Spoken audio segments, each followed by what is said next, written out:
Hello student, welcome to online class. Today we will continue your chapter number 5 industry geography का chapter number 5 है। पिछली video में हमने पढ़ा था आयरन एंड स्टील इंडस्ट्रीज़ के बारे में कि कहाँ कहाँ पर ये इंडस्ट्रीज़ किस किस रीजन में है, कहाँ पर कौन से वर्ल्ड में सबसे ज़्यादा स्टील एंड आयरन इंडस्ट्रीज़ कहाँ है। इसमें हमने अमेरिका के पिट्सबर्ग के बारे में पढ़ा। इंडिया में जो स्टील एंड आयरन इंडस्ट्री है वो जमशेदपुर है, पूर्व इसके जमशेदपुर, वहाँ उस रीजन के बारे में पढ़ा। आज का जो हमारा टॉपिक है वो है कॉटन टेक्सटाइल इंडस्ट्रीज, मतलब जो हमारी कॉटन टेक्सटाइल इंडस्ट्री है, सूती वस्त्र जो उद्योग है, कंपनियाँ हैं, उसके बारे में आज हम इस वीडियो में पढ़ने वाले हैं। ठीक है। अब टेक्सटाइल होता क्या है? टेक्सटाइल होता है the term textile is derived from the Latin word texture which means to weave। मतलब क्या होता है टेक्सटाइल का? यह लैटिन जो लैंग्वेज है उससे लिया गया शब्द है। क्या है? टेक्सचर।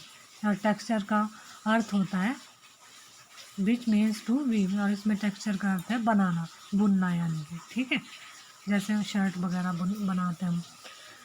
तो weaving cloth from yarn is an ancient art. क्या है?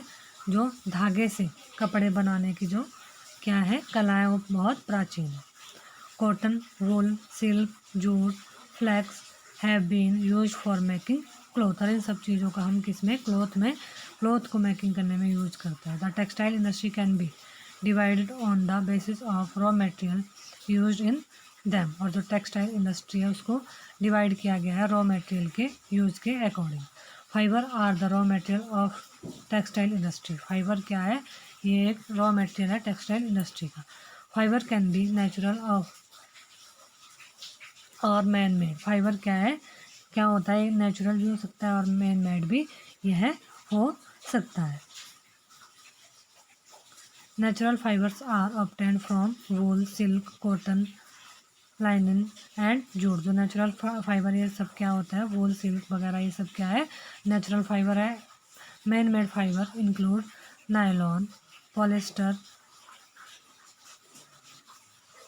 एसरलिक एंड रियोन। और जो रियोन वगैरह ये है मानव निर्मित जो फाइबर होता है। The cotton textile industry is one of the oldest industry in the world. और जो कॉटन टेक्सटाइल है वह है पूरे वर्ल्ड की सबसे पुरानी इंडस्ट्रीज है। Till the industrial revolution in the 18th century, cotton cloth was made using hand spinning techniques, wheels and looms. 19th century के में क्या है जो उसमें रेवोल्यूशन हुई थी, इंडस्ट्रियल औद्योगिक जो क्रांति हुई थी, तक जो हमारा कॉटन टेक्सटाइल है वह है हाथों की जो हमारी टेक्निक्स है उसके द्वारा क्या किया जाता था? कपड़े बनाए जाते। इन 18th century, power looms facilitated the development of cotton textile industry, first in Britain and later in other part of the world. Today, India, China, Japan and the USA are important producer of cotton textile। और उस time पे क्या है कि सबसे पहले जो textile industry है पावर लूम ने सबसे पहले ब्रिटेन में और उसके बाद अन्य दूसरे भागों में अन्य टेक्सटाइल जो इंडस्ट्री है उनका डेवलपमेंट आगे हुआ था। और आज के टाइम में क्या है? इंडिया, जापान, चाइना और इंडिया, जापान, चाइना यहाँ पर क्या है? यूएसए इम्पोर्टेंट प्रोड्यूसर है ये कॉटन टेक्सटाइल के। ठीक है। India has a glorious tradition of producing excellent quality cotton textile. और भारत में क्या है? अति उत्तम, सबसे अधिक गुणवत्ता वाला, क्वालिटी वाला जो टेक्सटाइल है, सूती वस्त्र का प्रोडक्शन किया जाता है। और यह गौरवपूर्ण परंपरा रही है हमारे लिए। Before the British rule, India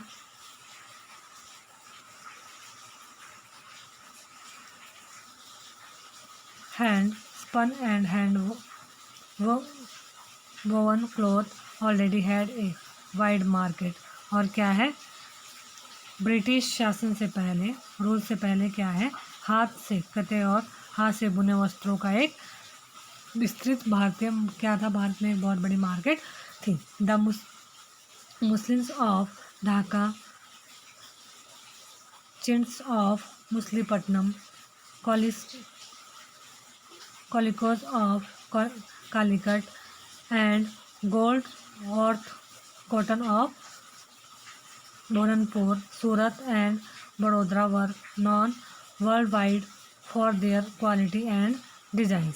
और इसमें क्या था, ढाका का जो मलमल, मछलीपट्टनम की चिंट्स और कालीकट के जो कैलिको तथा जो हमारा बुरहानपुर है, वहाँ बुरहानपुर, सूरत और बड़ोदरा की जो सुनहरी जरी है जो वह हाथ से लगाते थे के काम के लिए, टेक्सटाइल की क्वालिटी और डिज़ाइनों के लिए क्या था, ये पूरे वर्ल्ड में फेमस था। But the production of hand woven cotton textile was expensive and time consuming. लेकिन जो हाथ से बनाया गया जो प्रोडक्शन था, इसमें क्या है, टाइम कंज्यूमिंग था, इसमें बहुत ज़्यादा टाइम लगता था। और यह क्या था, एक एक्सपेंसिव भी था, महंगा भी था। Hence traditional cotton textile industry could not face the competition from the new textile mills of the west which produce cheap and good quality fabric through machinized industry units। लेकिन क्या है, अब इसलिए जो परंपरागत सूत्र वस्त्र उद्योग पश्चिम के नए वस्त्र मिलों के जो नए हमारे वेस्ट में जो नए टेक्सटाइल्स की जो मिल्स है उसमें ज़्यादा टाइम नहीं लगता है कपड़ों को बनाने में, क्योंकि वहाँ मशीनों के द्वारा जो कॉटन के वस्त्र तैयार किए जाते हैं और वह ज़्यादा सस्ते भी होते हैं। द फर्स्ट और अच्छी क्वालिटी के भी बन जाते हैं। The first successful mechanised textile mill was established in Mumbai in 1854। 1854 में सक्सेसफुल जो इंडिया में मुंबई में फर्स्ट टेक्सटाइल मिल खोली गई थी। The warm most climate effort for improving machinery availability of raw material and skilled labor resulted in rapid expansion of the industry in the region। और क्या है, कोस्ट मतलब वहाँ पे जो वेदर था, वहाँ का क्लाइमेट, जलवायु, मशीन आयात के लिए पतन और कच्चे माल की जो रॉ मटेरियल की जो एबिलिटी थी, दक्ष श्रमिक और लेबर का प्रदेश में इस उद्योग के डेवलपमेंट में क्या रहे हैं, सहायक रहे। जैसे वहाँ का क्लाइमेट, ठीक है, रॉ मटेरियल वहाँ अच्छी एबिलिटी क्वालिटी का प्राप्त होता था, लेबर वहाँ पे मिल गए थे, और वहाँ का जो पतन एरिया है वह भी मिल बनाने के लिए काफ़ी अच्छा था। तो यह सब उसके डेवलपमेंट के लिए बहुत इम्पोर्टेंट उन्होंने भूमिका निभाई है। Initially this industries flourished in the state of Maharashtra and Gujarat because of favourable humid climate.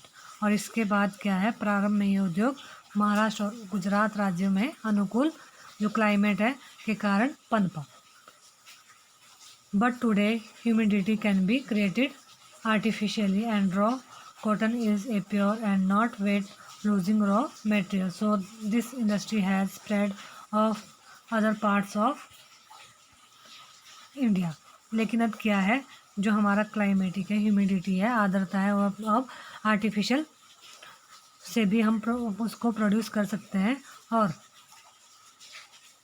की जा सकती है। और जो रॉ मटेरियल है वह क्या होता है, रियल होता है, वह एकदम प्योर होता है। और वस्त्र का जो उत्पादन की मतलब प्रोडक्शन की जो प्रोसेस है वह इसका वजन कम नहीं होता। इसलिए क्या है, ये उद्योग भारत के अब अन्य स्टेट में भी फैल गया, अन्य भागों में भी फैल गया है। जैसे Coimbatore, Kanpur, Chennai, Ahmedabad, Mumbai, Kolkata, Ludhiana, Pondicherry and Panipat are some of the other important centres. और ये सारे क्या है, इम्पोर्टेंट सेंटर है किसके, टेक्सटाइल के, कॉटन टेक्सटाइल के। ठीक है, अब है हमारा Ahmedabad.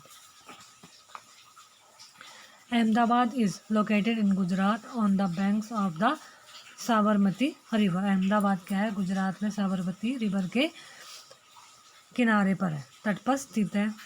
The first mill was established इन 1859। और यहाँ पर जो फर्स्ट मिल है वो 1859 में खोली गई थी। It soon become the second largest textile city of India after Mumbai. और यह बहुत जल्दी ही मुंबई के बाद सेकंड सबसे बड़ी टेक्सटाइल इंडस्ट्रीज बन गई थी इंडिया की।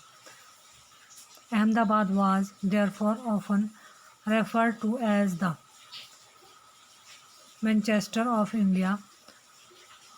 और Ahmedabad Manchester of India, Ahmedabad को क्या ही है, अहमदाबाद को प्राय भारत का मैनचेस्टर भी कहा जाता है, माना जाता है। Favourable location factors were responsible for the development of the textile industry in Ahmedabad. और यहाँ की जो फेवरेबल लोकेशन है, फैक्टर्स है इसके रिस्पॉन्सिबल, इसके डेवलपमेंट के लिए, इंडस्ट्री के लिए बहुत रिस्पॉन्सिबिलिटी निभाई है। Ahmedabad is situated very close to cotton growing area. जो अहमदाबाद जो नगर है वो क्या है, जहाँ पे कॉटन की ग्रोइंग की जाती है उसके नज़दीकी एरिया में है। This ensure easy availability of raw material. और इससे इसको क्या है, रॉ मटेरियल आसानी से मिल जाता है, श्योर है ये। The climate is ideal for spinning and weaving. और यहाँ का जो क्लाइमेट है जलवायु कताई और बुनाई के लिए क्या है, ये भी आदर्श का रूप ले लेती है। The flat terrain and easy availability of land is suitable for the establishment of the mills. और इसमें जो यहाँ का लैंड है, सपाट लैंड है, वह भी क्या है, भूमि की आसानी से उपलब्ध, जहाँ की मिलों को क्या किया जाता है, एस्टेब्लिश किया जा सकता है। The densely populated state of Gujarat and Maharashtra provide both skilled and semi skilled labour. और जो महाराष्ट्र और गुजरात में क्या है, बहुत ज़्यादा पॉपुलेशन है, डेंसिटी है, यहाँ पे पॉपुलेटेड एरिया है, और इसी आबादी उद्योग को क्या करती है, कुशल और अर्धकुशल श्रमिक उपलब्ध यहाँ पे, जो स्किल्ड है और जो कम स्किल्ड है वो सारे लेबर यहाँ पे प्रोवाइड हो जाते हैं। Well developed road and railway network permits easy transportation of textile to different parts of the country, thus providing easy access to the market. और दूसरा क्या है कि यहाँ से इसके जो रोड, अच्छे रोड है, और रेलवे स्टेशन वगैरह, रेलवे वेज है, वो है ट्रांसपोर्टेशन के लिए बहुत अच्छा यहाँ पे काम करते हैं। और इनका जो रॉ मटेरियल है वो है कंट्री के दूसरे पार्ट में भी आसानी से पहुँचाया जाता है मार्केट में, ठीक है। Mumbai port near by facilities import of machinery and export of cotton textile. जो मुंबई पोर्ट है हमारा, मुंबई पत्तन, इसे मशीनों का आयात करने और जो टेक्सटाइल का और क्या है, कॉटन टेक्सटाइल का निर्यात की सुविधा प्रदान करता है। यहाँ से आसानी से दूसरी कंट्री में भी पहुँचाया जा सकता है। But in the recent year Ahmedabad textile mill have been having some problems. लेकिन रिसेंट में क्या है, हाल ही के कुछ वर्षों में अहमदाबाद की जो टेक्सटाइल मिल है उसमें कुछ प्रॉब्लम हो गई है। Several textile mills have close down. कुछ टेक्सटाइल मिल्स क्या हो गई, बिल्कुल बंद हो गई है। और this is primarily due to the emergence of new textile center in the country as well as non-upgradation of machines and technology in the mills of Ahmedabad। और देश में जो नए वस्त्र केंद्रों का डेवलपमेंट और अहमदाबाद की मिलों में जो मशीनों का नवीकरण होना इसका प्रमुख कारण रहा है। अब है ओसाका में टेक्सटाइल, कॉटन टेक्सटाइल के बारे में क्या है। It is an important textile center of Japan, also known as the Manchester of Japan। ये भी जापान का मैनचेस्टर है, ओसाका यहाँ यह जापान की सबसे बड़ा टेक्सटाइल सेंटर है, ठीक है, cotton textile. The textile industry developed in Osaka due to several geographical factors. और जो टेक्सटाइल इंडस्ट्री का डेवलपमेंट हुआ है ओसाका में, वह है उसका जो जोग्राफिकल फैक्टर्स है उसके कारण हुआ है। The extensive plain around Osaka ensured that land was easily available for the growth of cotton mills। और warm humid climate is well suited to spinning and weaving। यह सब उसके लिए बुनाई, वहाँ का क्लाइमेट भी अच्छा है। The river Yodo provides sufficient water for the mill। और रिवर जो योडा हुआ है मिल्स के लिए सफिशिएंट, वहाँ का जल जो पानी है वह प्रोवाइड करवाती है। Labour is easily available. और वहाँ पे लेबर भी आसानी से मिल जाते हैं। Location of port facilities import of raw cotton and the exporting textile. और यहाँ पे क्या है, इसका जो लोकेशन पोर्ट है यह भी फैसिलिटीज़ है यहाँ पे किसकी, रॉ कॉटन को इंपोर्ट करने की और एक्सपोर्ट करने की, टेक्सटाइल जो उससे प्रोडक्ट बनाया गया है उसको एक्सपोर्ट करने का पतन भी यहाँ पे आसानी से, मतलब इसका पोर्ट है। The textile industry at Osaka depends completely upon imported raw materials. लेकिन जो यहाँ की टेक्सटाइल ओसाका की जो टेक्सटाइल इंडस्ट्री है वह है कच्चे कपास को, रॉ मटेरियल को क्या है, आयात करने और वस्त्रों तो क्या है, कच्चे मालों के ऊपर दूसरी कंट्री के ऊपर निर्भर है। Cotton is import from Egypt,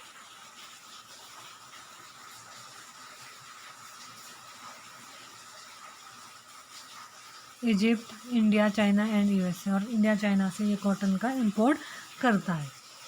the finished product is mostly export and has a good market due to good quality and low price, और यह जो अच्छी गुणवत्ता और कम मूल्य की वजह से उसका जो एक अच्छा बाजार है वह है जिसमें वह आप क्या करता है, अपने उसका निर्यात कर देता है। Though it is one of the important textile cities in the century of late, the cotton textile industries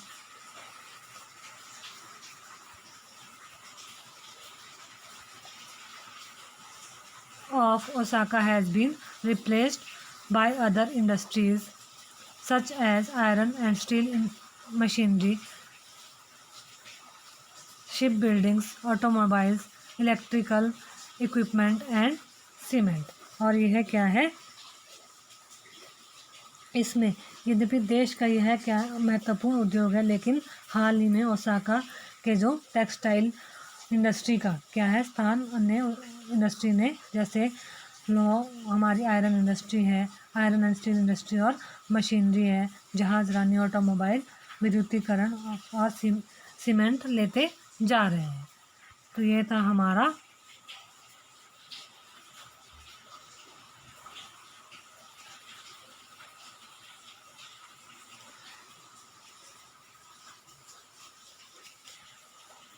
chapter number 5 जो आज ख़त्म हो गया है। ठीक है, नेक्स्ट वीडियो में अब हम नेक्स्ट चैप्टर करेंगे start, chapter number 6। Chapter number 6 है हमारा